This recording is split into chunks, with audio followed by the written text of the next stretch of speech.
네. 눈을 감을 때나 눈을 뜰 때 사르르 감고 사르르 뜨는 분 손 들어보세요.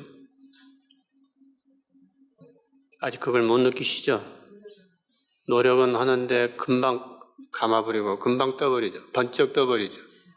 아직 이제 완전히 습관이 안 돼서 그것도 이제 의도에 의해서 그렇게 될 수가 있습니다. 급하면은 번쩍 뜨고 나는 살며시 뜨리라는 의도를 확립하면 살며시 뜨일 수가 있죠. 의도가 선행을 안 하면 번쩍 습관적으로 떠버릴 수가 있다는 얘기죠. 걷기 명상도 사실은 내가 걸으려 하면은 반드시 의도가 있어야 걸어져요. 우리의 행동은 의지와 연결되어 있어요. 색수상 행식에서 행어는 의지적인 작용이에요. 의지적인 행동. 그래서 모든 행동에 의지가 있어요. 의도가 있다는 얘기죠. 응? 자, 밥을 먹을 때도 밥을 먹겠다는 의도 없이 밥이 먹어집니까? 배가 고파서 나 배를 채우겠다는 이런 목표나 의도, 바람이 있기 때문에 식사 행위를 하는 거죠. 물을 마시겠다. 그냥 물을 마셔져요? 물이 있으니까 물을 마시나? 의도를 내가 자각을 못하고 있을 뿐이지 의도가 선행해서 물을 따라서 물을 마시게 된다. 그렇죠? 걷는 것도 마찬가지입니다. 걷는 것도 내가 오늘 여기 다보빌딩 와야겠다 하니까 내가 우리 집에서 출발해서 오는 것이지, 또는 뭐 직장에서 오는 것이지. 그냥 와집니까? 그냥 의도를 우리는 자각을 못하고 있었을 뿐이에요. 의도는 선행했는데 그것을 바라보라는 이야기예요.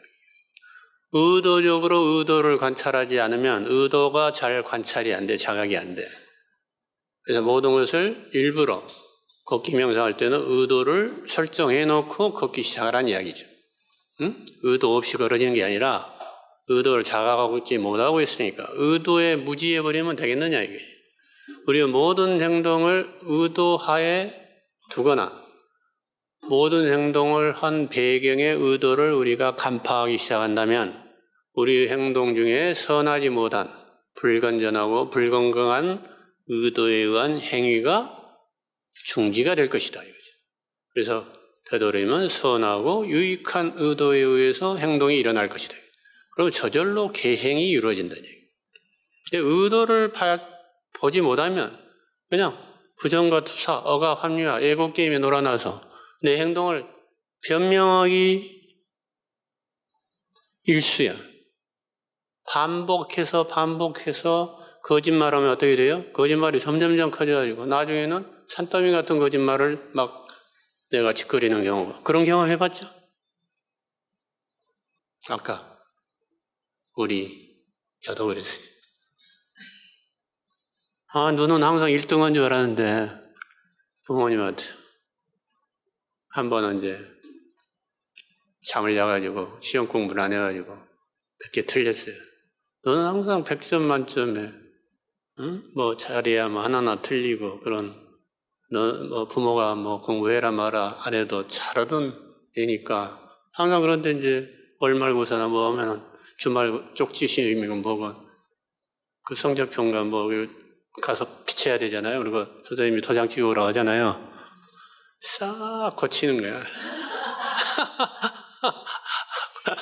고쳐가지고 너는 항상 100점. 그래, 너는 믿을만한 아이. 안 해봤어요, 여러분? 안 해봤어. 아이고, 나만 해봤구나. 뭐 그런 식이라 우리가 쉽게 말해서 예를 들어서 그러는데 다른 일에 의해서도 우리 한번 거짓말, 자기를 변호하기 위해서 자기를 불리한 위치에 놓지 않기 위해서 한번 거짓말을 생성하면 그게 거짓말을 낳고 이렇게 해서 자기를 변명하고 미화시키려고 하게 되죠. 이제 그것을 바라보고 있으라는 얘기죠. 이 거짓말하려는 의도가 뭐냐? 내가 에고가 상처받지 않기 위해서 하는구나. 이걸 간파하고 있으면 굳이 거짓말 안 해도 되잖아요. 그러니까 뭐 내가 잘못했으면 잘못했지. 실수와 실패에 대한 두려움이 있다고 그랬죠, 지난 시간에. 실패에 대한 불안, 두려움. 근데 실패가 아니라고 알면 어떻게 돼요? 실패에 대한 두려움이 있겠어요? 에디슨 이야기 했죠? 안 한 이야기가 너무 많네. 여기서 강의하고 저기서 강의하니까. 에디슨이 전기를 발명했던 거예요? 전기인가? 모르겠어요. 전기겠지. 최초의 전기 발명자. 그런데 얼마나 실험을 많이 했을까요? 실험을 얼마나 많이 했어요? 5,000번의 실험을 해가지고 전기를 발명하는 데 성공했어요. 그러면 4,999번은 어떻게 했어요? 실패했잖아요. 그 실패를 두려워하고, 실패를 창피하게 생각하고, 실패를 자기 못났다 하고, 그렇게 자책을 했으면 5,000번째 성공이 일어나겠어요? 그러니까 4,999번의 실패는 뭐라고요? 실패가 아니라 성공으로 가는 일련의 과정에 불과하다. 결코 실패가 아니다. 처음부터 100점이었다. 이거죠. 공부란 게 그렇다면 명상도 마찬가지고 무엇이든 마찬가지인데 우리는 교육을 잘못 받아가지고 처음부터 100점을 요구해. 누가? 부모님이 그랬어. 부모님은 부모님의 부모님. 인류 역사가 그래요. 응? 그래야 잘해야 된다고 막 극박적. 온 생에 돼야 되고 성공해야 되고 이런 것만 강박적으로 결과에 집착을 합니다. 과정을 중시하고 예전에 요즘도 뭐 그러나 논술고사가 있나요? 요즘 수능은 뭐 단답형 아닌가요? 사지선다형 아니면 오지선다형? 응? 오지선다형 하여튼 고르는 거죠. 응? 하여튼 근데 논술은 아니죠. 푸는 과정. 예전엔 다 풀어서 해가지고 답이 어떻게 나오는가를 쭉 하는 일은 논술이었단 말이에요. 수학 문제 하나도. 그러니까 답은 틀렸어. 근데 쭉 선생님이 보면은 여기까지 다 맞고 계산해서 살짝 틀렸어. 그러면 이게 10점짜리라면은 9점을 준단 말이에요. 아니면 선생님 잘 만나면 10점을 다 맞아. 아, 이건 계산을 살짝 차고 해가지고 잘못 썼구나. 이렇게 선생님이 인정을 하는데 요새는 뭐예요? 틀리면 틀리고 말은 맞는 말이에요. 어? 그런 식이 됐죠. 그럼 오지선다형은 5분의 1의 확률로 모르는 사람도 맞을 수 있어.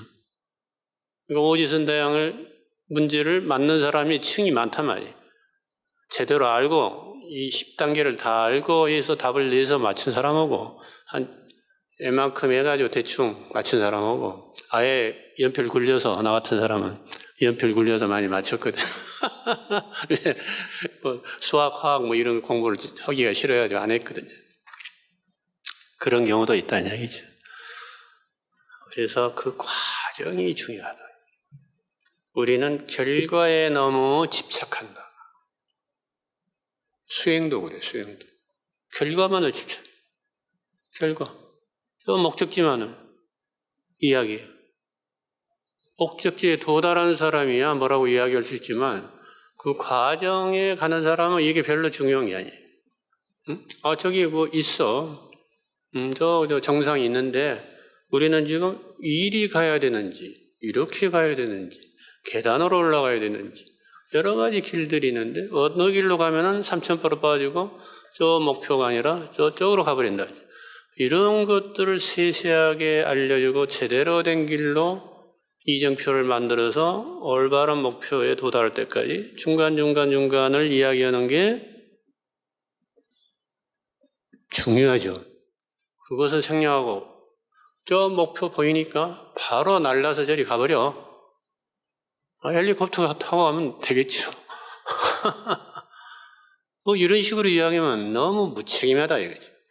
부처님은 그렇게 말씀을 안 하셨다. 45년간의 설법하는데 그렇게 무책임하게 말씀했겠어요? 45년간 설한 그건 다 수행의 차제들을 방법과 차제, 순서, 단계 이런 것들을 세세하게 설명을 하셨다는 이야기예요. 그러니까 불교는 점수예요, 점수. 요 끝에서는 돈은 수일 수도 있죠. 과정은 점수라. 응? 부처님은 그래서 그 비유를 했어요. 저 계류가 시냇물이 작은 산속에서 조그만 물이 발원해가지고 흘러가면서 이제 계곡물이 되고 뭐 시냇물이 되고 이제 하천이 되고 그러다 강물이 되고 마침내 바다에 이르게 된다. 중간에 새지만 않으면 3초불 안 빠지면 중간에 아이 귀찮다 하고 힘들다 하고 또 중간에 뭐 좀 그럴싸한 거 있으니까 거기서 맴돌아 버리면 거기에서 끝나버리죠. 또 아이고 중간에 이제 나태한 마음이 일어나면은 바닷가에 흘러가다가 중간에 육지로 올라가서 쉬어버릴 수 있죠. 진정한 목표가 아닌데. 그런 경우만 아니고 올바른 가르침에 의해서 즉 45년간설한 부처님의 올바른 진리의 가르침에 입각해서 꾸준히 수행하면 반드시 결과는 바다에 이르게 된다. 이게 부처님 가르침. 그러니까 누구를 그 500아란 중에 누구 한 사람을 딱 상수제자 해가지고 그 사람을 적통, 적장자다 해가지고 너에게 법을 유추하니 다음에 또 법, 한 사람 이렇게 하지 않았다는 얘기죠. 수많은 사람 다 부처님처럼 정각을 이룬 제자들이 많았어요. 근데 요새는 그런 사람이 없단 말이에요. 없어요. 부처님의 가르침을 소홀히 하고 있기 때문에.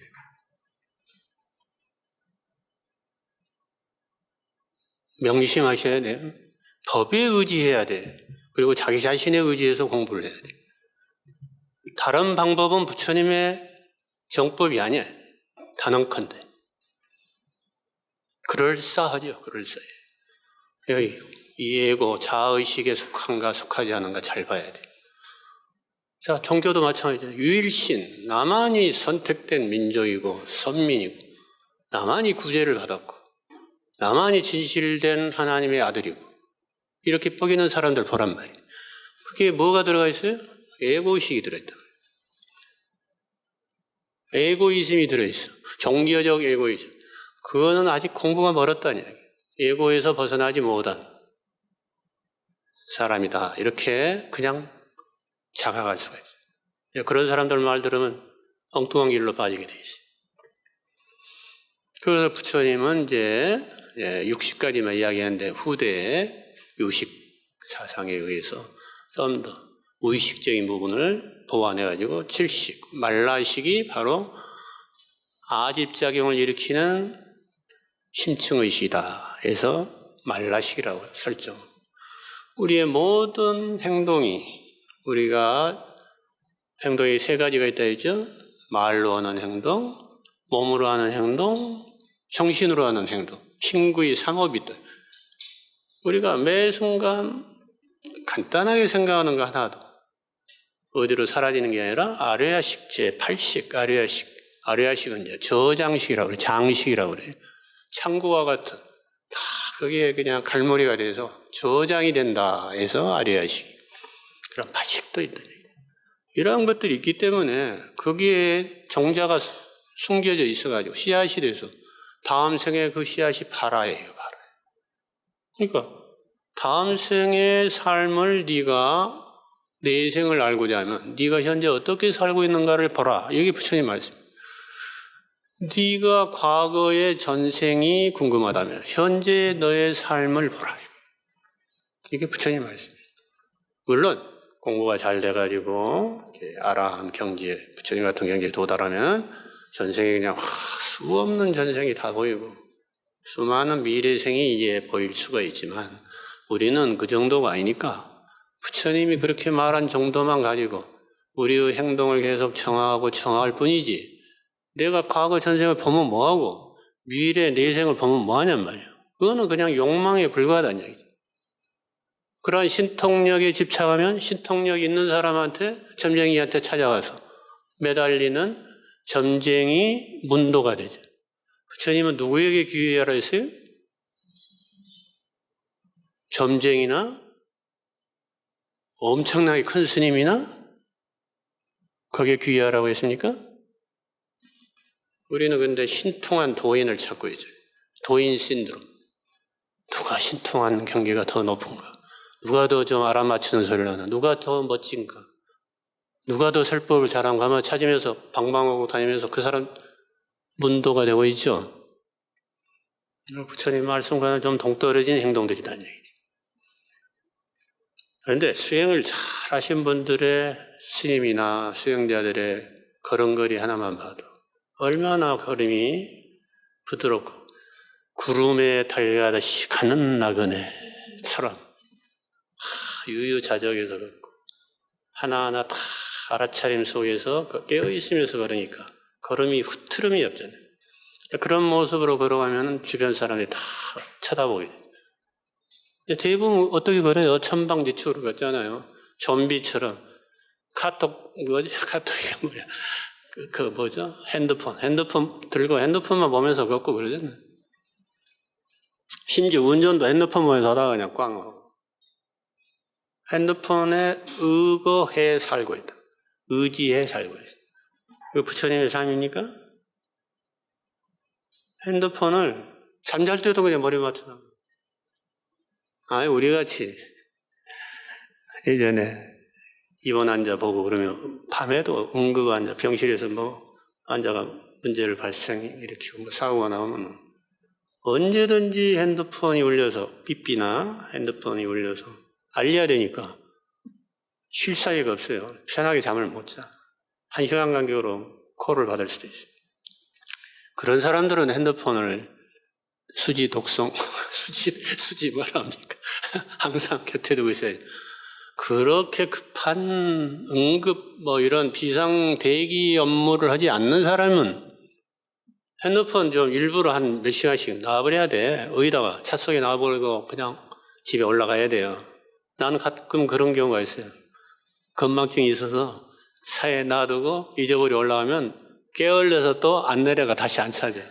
아이고 잘 됐다 하고 그냥 내일 아침에 그냥 또 차에서 가짐이 되죠.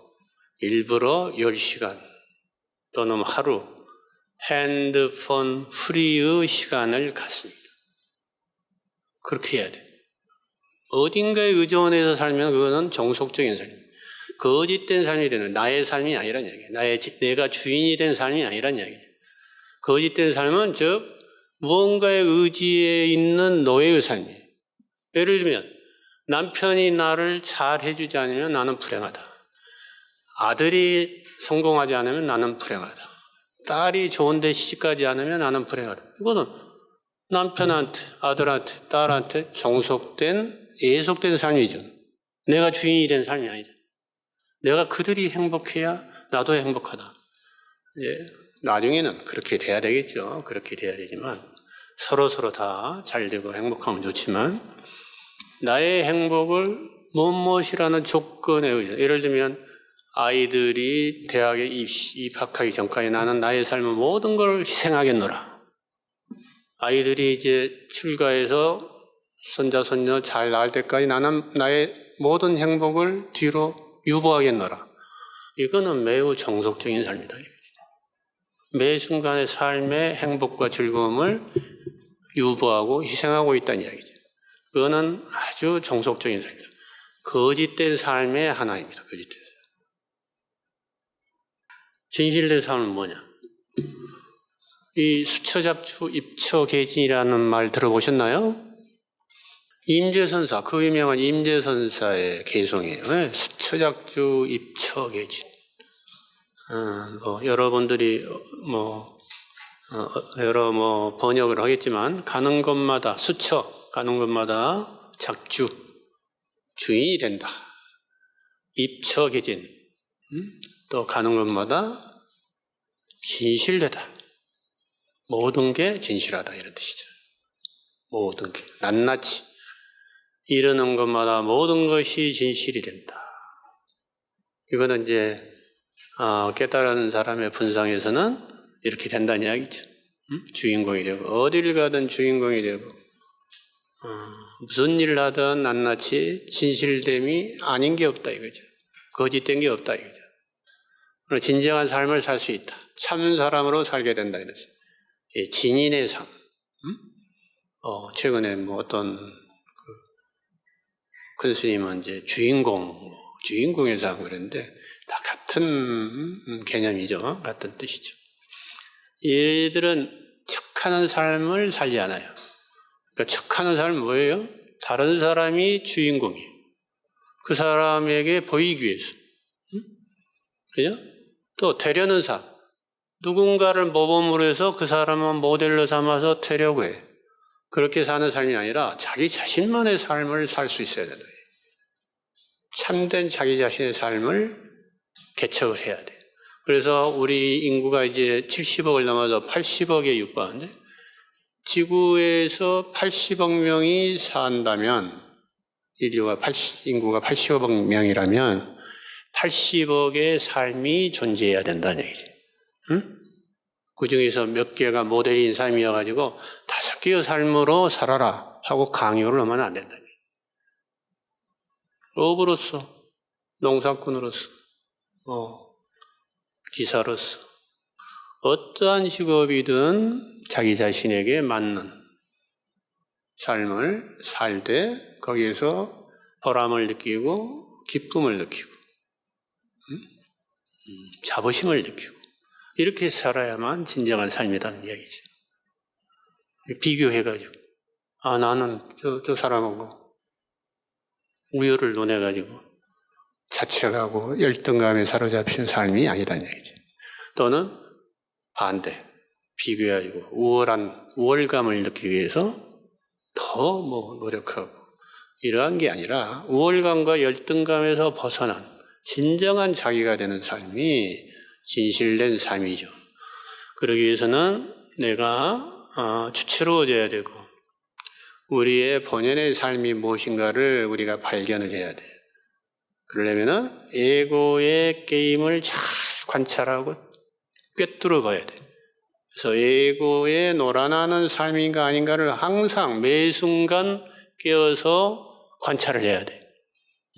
우리 책에 자세하게 그런 것들을 좀 지면을 할애해서 설명을 했으니까 에고의 작동 기제 이거를 좀 공부를 하여서 마치 식사 명상이나 걸음 명상에서 내가 평소에는 부지불가간에 한 걸음 내딛고 밥 한술 떠버리고 이러던 것이 점점점 자각 속에 들어와서 모든 나의 행동이 그냥 막 단계적으로 그냥 이렇게 바라보이기 시작합니다. 그 다음 단계는 뭐죠? 마음을 그렇게 봐야 돼, 마음을. 행동만 그런 게 아니라. 마음을 쓰는 과정에 낱낱이 의도도 관찰을 해야 돼요. 나를 변호하려고 하는지, 합리화하려고 하는지, 내 책임을 상대방에게 전가하려고 이렇게 교묘하게 술수를 쓰고 있는지, 이것을 정확하게 꿰뚫어 보아야만 거짓된 삶에서, 노예적인 삶에서 벗어나서 진실된 삶으로 산다는 얘기죠. 즉, 욕망과 분노에 끄달리지 않는, 반응하지 않는 삶이 된다. 우리는 욕망의 반응, 분노의 반응으로 쌍곡선을 그리면서 시비를 느끼고 살아가고 있잖아요. 12경기에서 봤죠. 애착 반응과 혐오 반응. 애착 반응과 혐오 반응을 하고 있잖아요. 그것을 꿰뚫어 봐야만이 애착 반응에서도 벗어나고 혐오 반응에서도 벗어나죠. 자, 우리는 얼마나 합리화를 많이 하고 있느냐면 내가 굉장히 사랑하는 자식이나 배우자가 돌연사를 했어요. 돌연사. 예측하지 못하는 돌발 사태. 예를 들면 이태원 참사랄지 세월호 참사랄지 아니면 자다가 그냥 보니까 죽어 있더랄지. 그럼 얼마나 고통이 크겠습니까? 그 상실의 고통. 응? 그죠? 그러지 않겠어요? 그럴 때 잘 봐야 된다. 그렇게 엄청난 태풍이 우리에게 몰아쳤을 때 우리는 정신을 바짝 차리고 우리의 마음의 일련의 과정을 잘 봐야 돼요. 잘 보고 그 돌연사나 세월호 참사나 이태원 참사 첫 화살은 피할 수 없어요. 내가 기도를 해가지고 부활을 시키고 죽어온 사람을, 물론 이제 잠깐 심정지 오고 인공호흡을 해서 심폐소생술을 1시간이고 2시간이고 열심히 하면은 소생하는 것은 최선의 노력을 다해서 해야 되지만 이미 숨이 끊어진 지 오래고 이미 다시는 회복될 수 없는 상황이 처해 있다면 어떻게 해야 되냐. 두 번째 화살을 맞지 않아야 되는데 두 번째 화살을 누가 만든다 했죠? 자기 자신이 만들잖아요. 수없는 반응을 일으키는 애착 반응과 혐오 반응이 뒤섞여가지고 후회와 한탄과 내가 좀 더 저 사람이 살았을 때 잘해줄 걸. 내가 그때 왜 못했을까? 미안해하고 죄책감에 살아야 돼. 거기에만 탁 갇혀있어 버리면 어떻게 돼? 그 사람은 그 웅덩이에 탁 파묻혀가지고 한 걸음도 못 나가게 돼 있어. 계속 거기서 맴돌게 돼 있어. 응? 그러면 돌아간 사람이 그렇게 자기만을 생각하고 그냥 3년 탈상이 아니라 종신형을 살도록 사는 것을 원할까요? 근데 그게 가장 자기가 최선으로 할 수 있는 것처럼 그렇게 살고 있다면 그 사람은 굉장히 딱하지만 어리석은 사람이라고 할 수밖에 없죠. 그죠? 물론 애통해하는 기간을 충분히 가져야 되지만 그리고 참회도 해야 되고 반성도 해야 되고 그래서 내가 다시는 그런 삶보다는 이런 삶을 살아야겠다. 그 죽음을 통해서 깨달음과 배움이 있어가지고 자신이 바뀌어야 되죠. 지금까지 삶을 바꿔야 돼. 그때 내가 그렇게 해가지고 잘못했으니까 다시는 그런 삶을 살지 않으리라. 보다 많은 사람들에게, 다른 사람에게 나는 좀 더 부드럽고 따뜻한 말을 할 것이고 조금 더 상처를 주지 않으려고 행동할 것이고 이렇게 살아가는 것이 온당하고 중요한 삶의 전환 아니겠습니까? 그러니까 어떤 고통은 붓다의 깨달음을 동반한단 말이에요. 고통에 파묻혀버리면 고통으로 끝나지만 계속 같이 고통에서 머물러 버리지만 그 고통에서 배웠다면 깨달았다면 붓다의 깨달음이 되는 거예요. 그래서 어떻게 돼요? 그 전에 삶에서 다른 삶이 된다는 거예요. 그 전의 삶은 계속 반복되는 패턴, 내가 전에도 이야기했죠. 반복되는 삶에서 패턴을 깊이 숙고해버려. 작심삼일이죠. 작심삼일. 또 반복하고 잘못을 반복하고 잘못을 반복하고 내가 저 화를 안 내려고 마음먹었는데 나는 이제 우리 배우자를, 우리 자식을 절대로 화를 내지 않고 치로도 때리지 않고 잘 키우려고 했는데 작심삼일이라.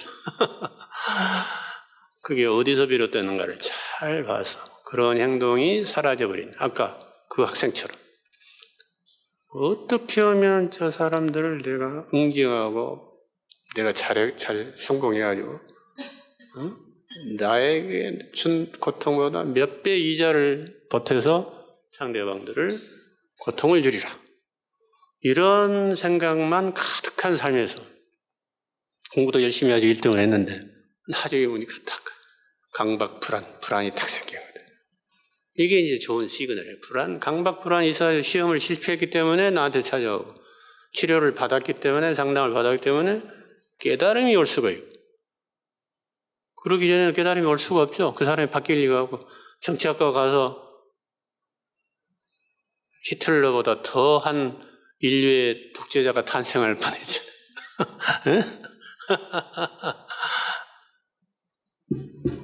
부처님의 깨달음이 어디 멀리 있습니까? 하늘 우주에 있어요? 그 우주를 깨달은다. 말들은 좋아요, 말들. 우주에 뭘 깨달았다는 이야기? 삶 속에서 깨달음이 일어나. 삶이 바뀌어야 되고 행동이 바뀌어야 된다는 이야기. 응? 20년간 산속에서 수행을 했어요. 그래가지고 드디어 자기는 화가 안 나는 도인의 경지를 얻었어요. 이야기했나요? 비슷한가 했던가? 비슷하게 했을 것 같아요. 그래서 하산을 했어요. 하산을 해서 집에 왔죠. 금이 환향을 했어. 그리고 가족들에게 나 이렇게 공부해서 이제는 화가 없어졌다. 만면에 이제 자비로운 미소를 띄워. 그러니까 이제 아내와 자식들이 우리 아버지를 칭찬을 하기 위해서 만나는 사람마다 이렇게 우리 아버지가 돌아오셨는데 공부 끝에 드디어 이제 옛날에는 막 성질이 급하고 급하겠는데 도인이 돼서 왔다. 그러니까 이제 가까운 이웃들이 찾아와서 화를 안 내신다면서요. 그렇습니다. 여러분도 열심히 공부하십시오. 계속 찾아오고. 이제 밤이 됐어요. 이제 자려고 하는데 밤중에 또 똑똑 두드려. 내가 저 멀리 사는 누군데 알란가 모르겠어. 기억할란가. 나 누구요? 근데 내가 일 끝나고 그 멀리서 여기 오다 보니까 이렇게 늦었네. 미안하네. 정말 화를 안 낼 수 있는가? 화가 없어지는가?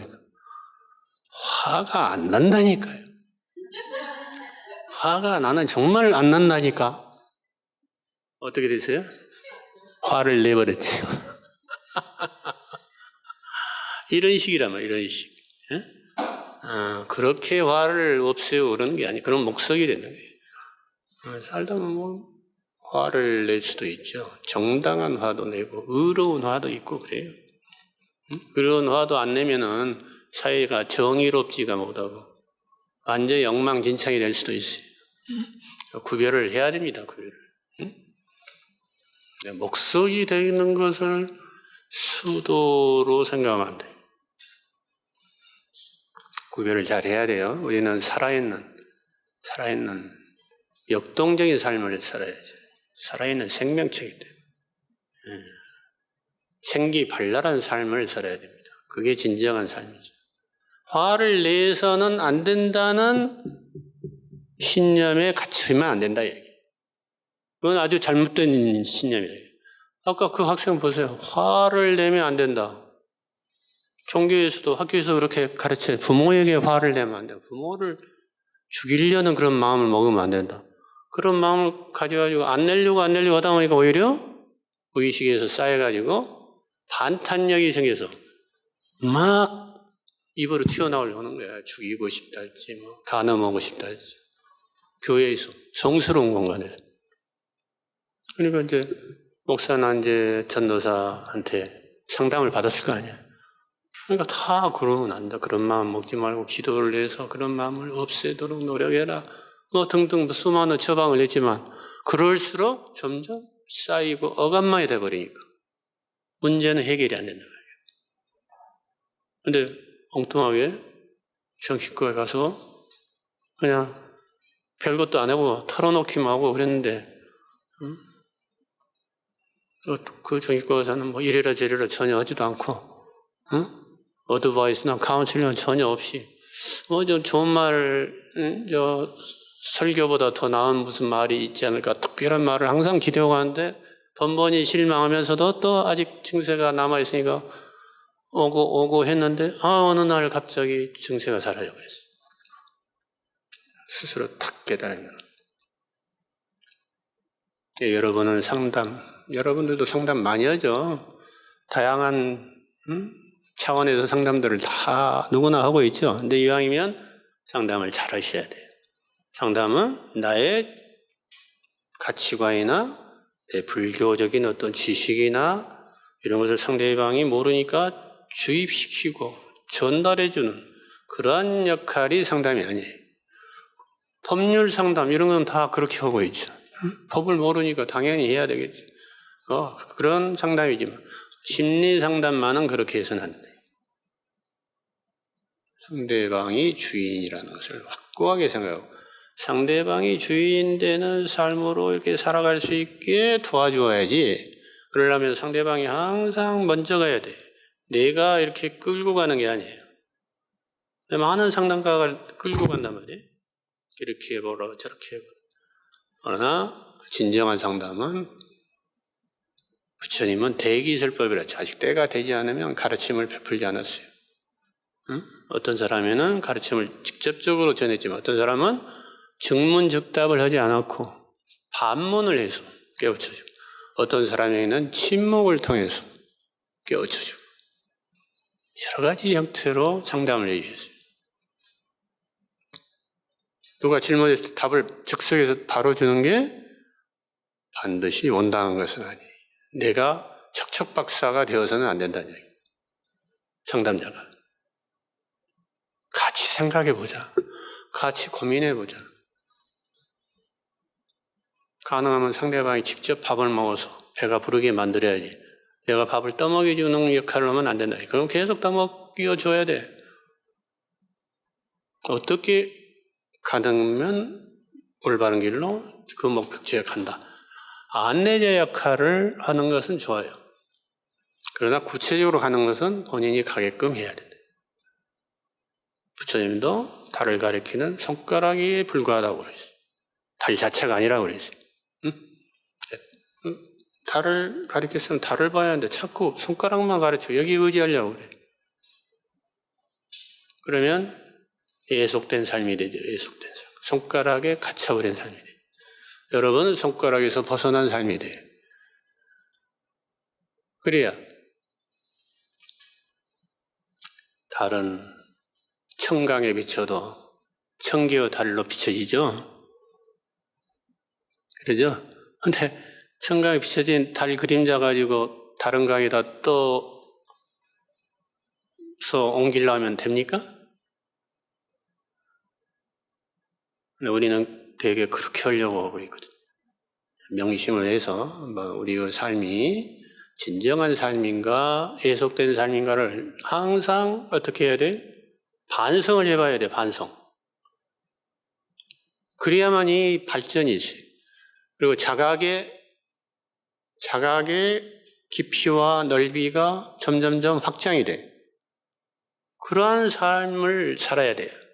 그러니까 항상 자기를 돌아보고 반문해야 돼. 반문. 이게 에고의 작용인지 내 진정한 내면의 지혜와 자비. 다음 시간에 아마 지혜와 자비가 강의 제목이죠.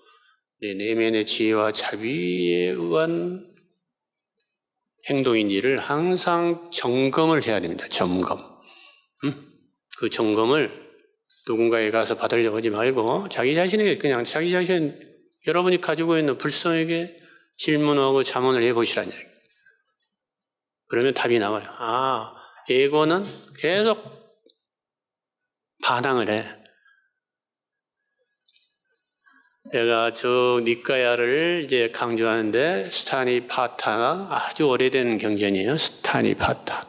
무소불처럼 혼자가라는 구절이 나온 경전이 스타니파타예요. 아주 오부니까야 중에서 소부니까야 하나, 담마파다, 법구경 이렇게 한경 있는 따로따로 독립된 경전으로 이루어진 걸 소부니까야라는데 꾸딱가니까야.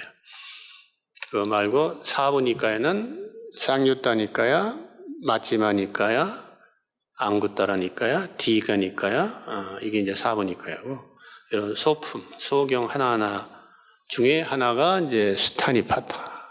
스타니파타를 봐도 그렇고, 상유타니까야 일권, 천신과 대화품을 봐도 그렇고, 마라와의 대화가 있어요. 악마와의 대화. 또 스타니파타에서는 이제 소치는 목동 다니아인가? 다니아와의 대화가 있어요. 다니아는 이렇게 말하면 세조는 이렇게 말해요. 또 아까 마라와 대화에서는 부처님이 이렇게 말하면 세조는 이렇게 해서 자꾸 그 반대로 이렇게 회유를 해요. 예를 들면 이제 금욕 이런 것들. 이왕에 좀 다 즐기고 욕망을 쾌락을 좀 느끼면서 행복하고 기쁨을 누리면서 살아라. 뭐하게 그냥 억지로 그렇게 고생을 하느냐. 뭐 이런 등등. 그게 그런 내용들로 이제 쭉 가득 찼어요. 한번 읽어보세요. 근데 그것을 보고 내가 마라가 따로 있는 게 아니다. 에고구나, 에고. 우리의 마음속은 항상 두 가지 마음으로 나눠져 있어요. 에고의 마음과 진정한 내면의 마음으로. 가짜 나와 진짜 나가 있다. 가짜 나가 되게 이겨요. 이쪽은 수월한 길이거든. 이게 마치 1차적인 행복을 갖다 주는 것처럼 회유하고 유혹을 해요. 그런 마음을 경계하고 항상 바라보면 아까 걸음을 바라보고 걷기 시작하기 전에 의도를 바라보고 의도의 의도를 바라보고 이렇게 바라보면 점점점 내면에 진정한 우리의 본연의 마음이 답을 주는 경우가 있다. 그것을 기도하는 마음으로 하는 거예요. 기도를 밖에 향해서 한다고 기도는 항상 명상을 하는 사람들은 기도 명상 항상 내면을 향해서 내면의 지혜, 내면의 자비가 깨어나도록 반응하도록 대답하도록 이렇게 질문을 해야 됩니다. 그렇게 사는 삶을 참 사람이라고 그러는데 이런 사람들은 유신견이 깨져요. 유신견. 내가 별도로 독립된 개인이라는 굳건한 믿음. 이거는 우리의 생각이에요. 우리가 현주소가 그래요. 우리 현주소. 근데 아까도 잠깐 걷기 명상 설명해서 이야기했지만 걸음 한 걸음이 아니에요. 걸음은 걸음이 아니라 이름이 걸음이다. 이런 식의 표현이 금강경에 수없이 반복되죠. 그게 무슨 말이냐? 걸음은 수많은 들어올리고 내밀고 내려놓는 과정의 집합체로서 한 걸음이 됐어요. 호흡도 마찬가지예요. 호흡은 호흡이 아니라 이름이 호흡이에요. 호흡은 뭐냐? 코에서 보면 차갑고 건조한 공기가 들어왔다가 따뜻하고 축축한 공기가 스쳐나가는 그러한 과정이에요. 코 입구에서. 가슴이나 복부에서는 외부 공기가 들어와서 팽창해졌다가 내부 공기가 빠져나가면서 수축하는 운동과 같은 느낌으로 느껴져요. 배에서도 온몸에서도 또 나름대로 또 그렇게 느껴지죠. 그게 호흡의 실제야, 실제. 이름을 붙일 수가 없어. 호흡을 어디서 자각하고 느끼느냐에 따라서 수많은 호흡의 다른 실상이 벌어진단 말이죠. 그런 것을 호흡이라고 그래요. 이름하여 호흡이라. 호흡은 호흡이 아니라 호흡이라는 이름에 불과하다. 이런 뜻이. 그러니까 호흡 별도로 딱 지체가 있는 게 아니다 이 말이에요. 호흡 별도가 있어가지고 들락날락 이런 게 아니다. 자, 수많은 공기가 외부 공기가 우리 대자에는 우주를 싸고 있는 수많은 에너지가 들어왔다가 내 몸에는 탁 있는 공기가 내뿜어지면서 서로 교호작용을 실시간으로 하고 있다. 숨구멍을 통해서 땅구멍을 통해서 여러 개의 구멍이 있죠. 우리 몸속에. 구멍을 통해서 외부와 내부가 계속 상호 교환 작용을 하고 있다. 우리 몸만 해도 여러분 몸 이렇게 생기고 이렇게 생긴 요 몸이라고 탁 우리는 집착을 하지만 이 몸은 전부 내가 만들어낸 몸은 하나도 없어요. 전부 우주 자연이 준 물질, 음식에 의해서 그리고 공기에 의해서 물에 의해서 구성된 것 이상도 이하도 아니에요. 응? 그러니까 우주 자연과 내가 분리될 수 있습니까? 그런데 분리되었다고 생각하고 있잖아요, 지금.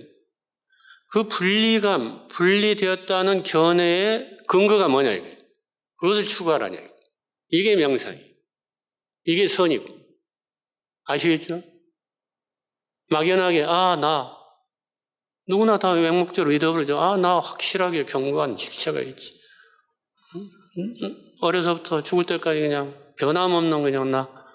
이렇게 우리들은 다 생각하면서 살아가요. 그래가지고 그 몸뚱아리가 늙어서 이기 때 몸은 아닌데도 80, 90대 가지고 늙어 나자빠진 몸을 가지고 그 죽었다고 육체가 사멸했다고 울고 불고 그냥 안 죽으려고 또 죽었다고 그냥 통곡하고 나는 그랬습니다. 언젠가부터 우리 가장 친한 친구 자당 어머니죠. 나 어려서부터 막 놀러 다니고 굉장히 내 어머니와 다름없는 어머니가 돌아가셨어요. 네. 우리 친구만 좀 불교적이고 거기 이제 형제가 이제 다른 많은데 다 크리스찬, 가톨릭. 내가 잘 알죠. 누나, 여동생이니. 내가 딱 장례식장 가서 울고불고 하지 마십시오. 지금 진정으로 어머님을 위하려면 어머님이 안정된 의식으로 편안한 의식 상태를 유지하게 하는 게 고인에게, 망자에게 가장 도움이 된다. 울고불고 해버리면 망자가 편안하고 고요하고 맑은 의식을 유지할 수가 없다. 그리고 걱정이 돼서 계속 비통해하는 자식을 떠날 수가 없다. 계속 그 근처를 맴돌아야 되고 보살펴야 될 것처럼 받아들인다. 그러기를 원하느냐? 그러니까 아니래. 천국으로 갔으면 좋겠다. 천국으로 잘 보내려면 울고불고 하지 맙시다. 내일 모레 화장터 가서도 울고불고 하지 마시오. 그랬더니 내 말을 또 철석같이 잘 따라요. 나 화장터 가야지. 워낙 친한 친구니까. 가서 다 이제 이렇게 관이 이제 들어가는데 다들 이제 옆에 섰는데 곡성이 일어나죠. 이 양반들은 또 내 말을 들었으니까 곡으로 날 수 없고. 그 누나가 그래. 우리 이래도 되는 거야. 당연히 떠나볼 때 곡을 하고 슬퍼하고 그 이별의 아픔을 이제 전해드리는 게 어머님을 위해서 도리가 아닌가. 이런 뜻이죠. 잘하고 계십니다. 대신 기도하십시오. 밝고 좋은 곳으로 또는 천국으로 가실 수 있도록 각자의 종교에 의해서 기도를 하시면 됩니다. 곡을 하는 대신. 잘했나요?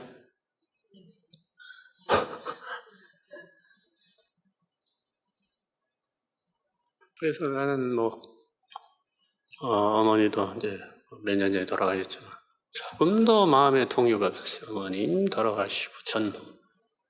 평소에 잘해야죠. 평소에 못 오고 그냥 막 그때 후회하고 한탄하고 땅을 치고 아이고 내가 진직 좀 잘해드릴 거 그게 무슨 짓거야. 이게 예고 짓거야. 예고에 전부 작동이에요. 작동. 그런 예고에 현혹되어서는 안 돼요. 예고 판단은 굉장히 교묘해서 우리를 아주 속여요. 그래서 이렇게 해야만이 옳은 것처럼 딱 합리화를 시켜요. 이제 조금 구별하실 수 있겠어요? 예고와 부처님. 그걸 좀 더 알려면 니까야 읽으셔야겠죠. 응? 쌍유타 니까야 척권도 읽어보셔야 되고 수타니파타도 좀 사서 보셔야 되고. 공부하는 재미가 있습니까? 나는 기쁘다니까요.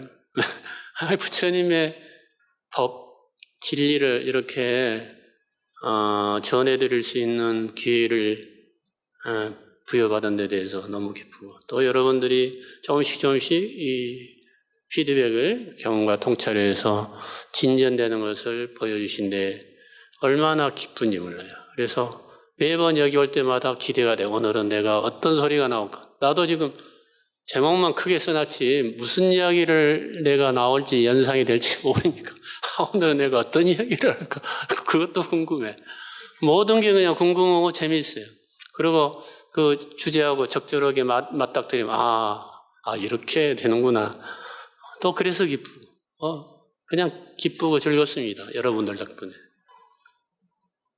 여러분들도 그러한 삶을 매번 사실 수 있어야 돼요. 그래서 우리는 고독하고 외로움은 굉장히 힘들어요. 특히 늙어서 자살률이 우리나라가 최고예요.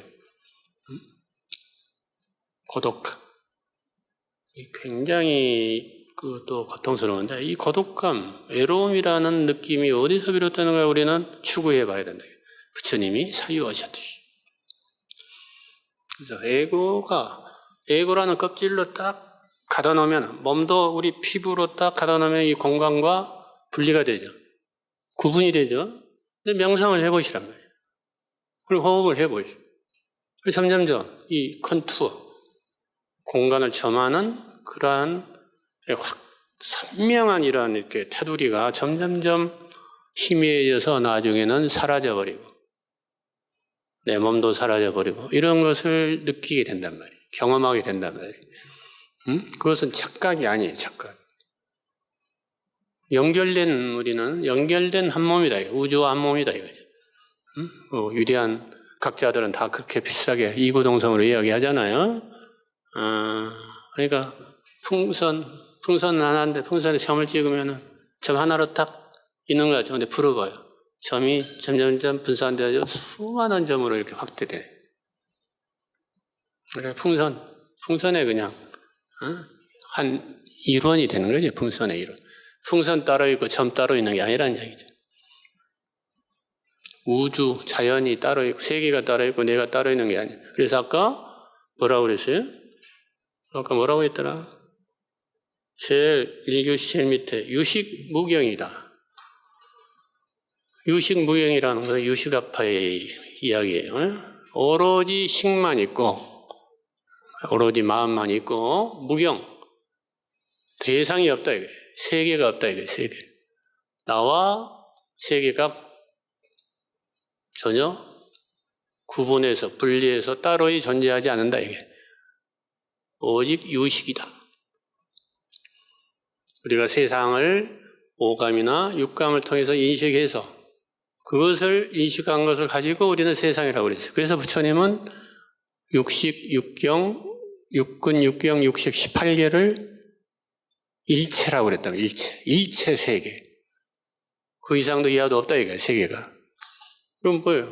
오감을 통해서 육감을 통해서 인식되어진 그 세계가 전부 다 이야기예요. 그래서 이제 유식무경이라는 이야기가 나와요. 유식학파가 나온단 말이에요. 부처님이 다 말씀하신 것을 좀 더 정교하게, 좀 더 상세하게 어떤 한 파를 구성한 게 유식학파가 되고 또 반야 중간학파가 되고 이렇게 되죠. 분리된 존재에서 우리는 연결된 존재로 살아야 돼요. 그게 진실된 삶이다. 거짓된 삶은 분리돼서 에고에 갇혀있는 삶. 에고라는 감옥에 갇혀서 하늘을 보는 삶이에요. 근데 에고라는 감옥에서 벗어나면 어떻게 해요? 그냥 밝은 천지가 그냥 하나가 되어버리는 거죠. 우물한 개구리가 우물이라는 터널을 통해서 보는 하늘이고 우물 밖으로 나와서 보는 하늘하고는 천지 차이죠. 그러니까 에고라는 껍질에서 벗어나야만 그러한 연결감을 느낄 수가 있어요. 안 그러면 계속 분리감, 계속 구분을 해서 너 나의 대립이 에고와 에고가 충돌하는 에고 게임에서 벗어나지 못하고 그렇다면 거짓된 삶에서 종속되어 살 수밖에 없어요. 진정한 삶을 산다는 것은 분리된 존재가 아니라는 철저한 자각이 필요한데 그것을 마지막 시간에 한번 또 새롭게 더 자세하게 강의를 할 것입니다. 오늘은 이만하고 항상 3교시는 제가 안 하지만 경험과 통찰을 적는 시간이 3교시입니다. 여기서 메모를 하고 일어나셔도 되고 바쁘신 분은 집에 가서 밤에라도 또는 며칠 후에라도 이렇게 한번 깊은 명상 시간을 가지면서 한번 오늘 강의 받은 내용을 직접 나의 삶과 연결해서 한번 배움을 얻어야 돼요. 깨달음을. 깨달음이 없이는 변화가 일어나지 않아요. 그 깨달음을 너무 멀리 큰 것만 깨달음이라고 생각하면 안 돼요. 구경각만. 그게 아주 지금 병통이에요. 병통. 한국 불교의 병통. 그렇게 해야지 사람이 바뀌지 않아요. 그러면 마지막 구경각 깨달은 사람 외에는 아무도 깨달을 수 없고 변화할 수가 없어. 그 말이 됩니까? 부처님 말씀을 그냥 한 자리 듣고 바로 그냥 변화한 사람이 수두룩했는데 부처님 당시. 그래서 하루하루 날로 우일신, 날로 바뀌어서 우리 아이가 점점 성장할 때 매일매일 막 안목이 바뀌잖아요. 새롭고 어제와는 다른 훨씬 더 새로운 세계가 막 이렇게 펼쳐지잖아요. 그것처럼 우리의 의식도 이렇게 한층 한층 베일을 양파 껍질을 벗기듯이 해서 의식이 확장돼가지고 분리된 의식에서 연결된 우주의식으로 우리 모두 살아가기를 기도하겠습니다. 감사합니다.